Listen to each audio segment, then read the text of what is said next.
So to continue with my top 10 Spider-Man villains, guys, I just want to shout out some people. PM Knight, good list. The Jackal, Tarantula, Manwolf, The Fly, The Spot, Morbius, Rhino, Electro, Sandman, Mysterio, Kicker. So far, Hammerhead, Doc Ock, Chameleon, Vulture, Morbius. Some great lists, people. Hooliganism, 1982, Mysterio, Shocker, Scorpion, Electro, Rhino, Carnage, Green Goblin, Venom. All good lists, people. Very good lists. I had to shout some of those lists out, people. Now to move on to my top 5, and there are some ties in this list. So let's get started, shall we? And we're going to start with number 5. Okay, and number 5 is a tie between 1, the Rhino. First appeared in Amazing Spider-Man number 41. Real name is Alexis Mikhailovich Savanakich. I hope I'm saying his name right. He is a Russian.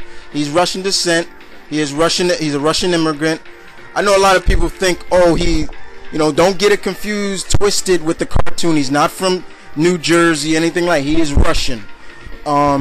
His very strong. He's not just a Spider-Man villain, but he's also an Incredible Hulk villain. But he's mainly a Spider-Man villain, and this guy is pretty much the muscle. All muscle. His Rhino hide gives him immunity, strength, endurance, you name it. And he's caused Spidey pretty much a lot of trouble over the years. But then over the years, he retired from crime. He settled down. He got a wife, and I was happy for him. I was like, wow. But unfortunately, the new Rhino came along, killed his wife. The usual things. He blamed Spider-Man for the death of his wife. Just when they pulled, that old saying, just when they came out, they pulled me back in. I hope that's how I'm saying it. I could be wrong. But Rhino is back in the game of crime, and now, he's back to being the Rhino. And Alexis is one of those villains you gotta have respect for, even if he is the muscle. But he's badass, man. No question about it. Alright. Next on the list will be Hammerhead. And Hammerhead first appeared in Amazing Spider-Man number 113. And Hammerhead was what you usually, just a two-time hood criminal that you would kind of see in a big mob boss family. Though his head was indestructible. And he's always been cool. He's like what you would see Al Capone would have as your straight up muscle. You know what I'm saying? But now, let me talk about now what's going on with Hammerhead now has been modified to the fullest. He is now rolling with Mr. Negative now, and his whole upper body is laced with adamantium. So from head up to, I think, his waist is cybernetic and with adamantium in it. And he went against Spidey with his new upgrades, and he headbutting the crap out of Spidey, and I'm like, oh god, oh Pete. I was feeling every headbutt Pete was taken from Hammerhead. Hammerhead has always been underrated, but no joke at all. And if you don't believe me, read the up-to-date versions of him now, and you will see what I'm talking about with Hammerhead. Okay. So next on my list, number 4, is perhaps another one of Spidey's deadliest enemies, Otto Octavius, Doc Ock.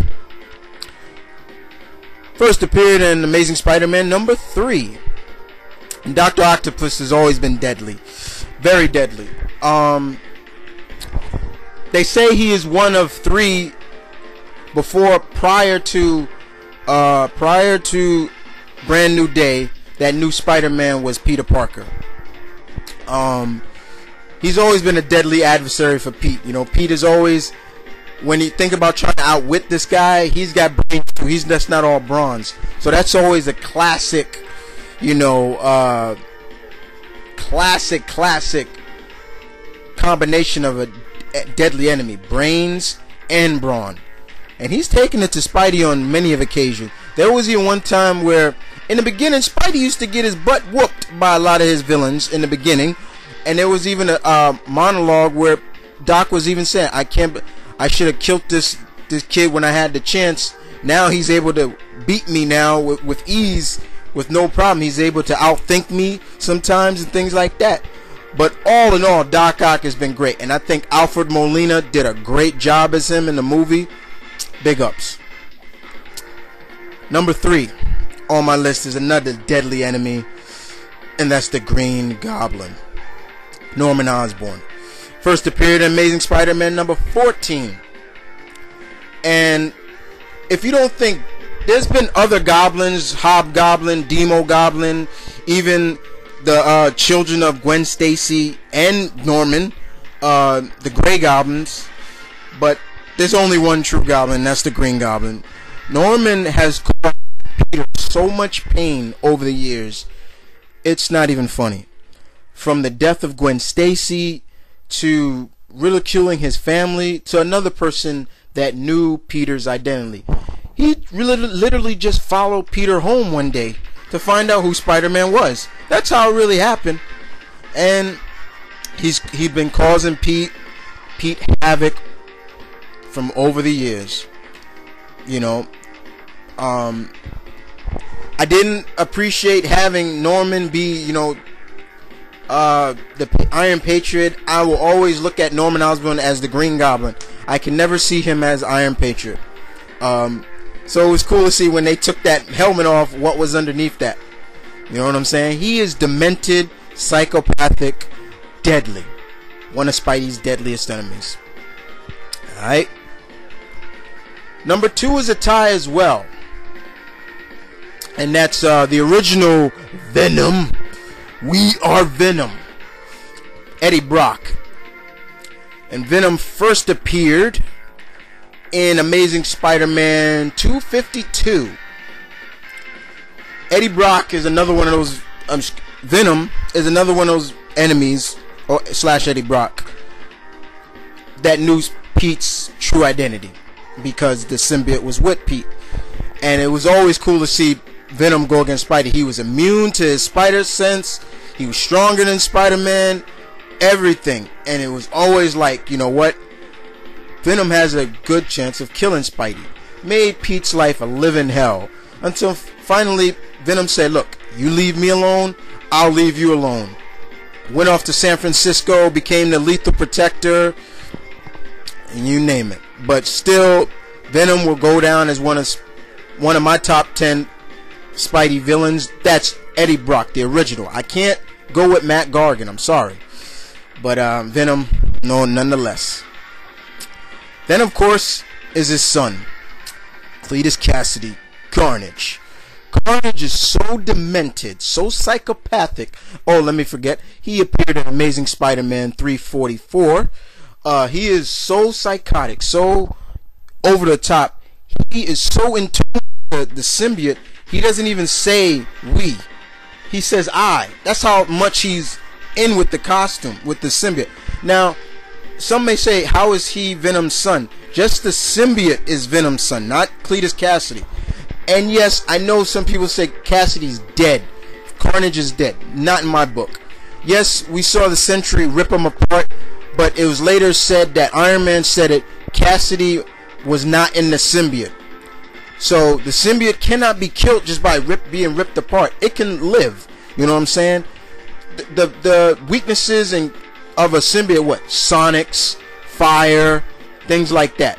I can't go with it. I just can't see Carnage being dead. There's going to take some great writer that's going to come along and say, surprise, Carnage is not dead. So those are the tie between father and son. And number 1, of course, is Sergei Kravinoff, Kraven the Hunter. First appeared in Amazing Spider-Man 15. And he's another Russian-born, big game hunter, mercenary. He is one of Spidey's deadliest enemies. He's taken Spidey to the limit many times. Even buried the man alive. You know, and even after death, his family legacy has kept going to preserve his legacy, to still keep Spidey at bay. You know, keep, like, okay, the family is gonna kill you. So that's it, guys. My top 10. What do you guys think? Did you like it? Did you hate it? What are your top 10? And this is Mount Vernon Kid saying peace, one love, stay tuned. I am out.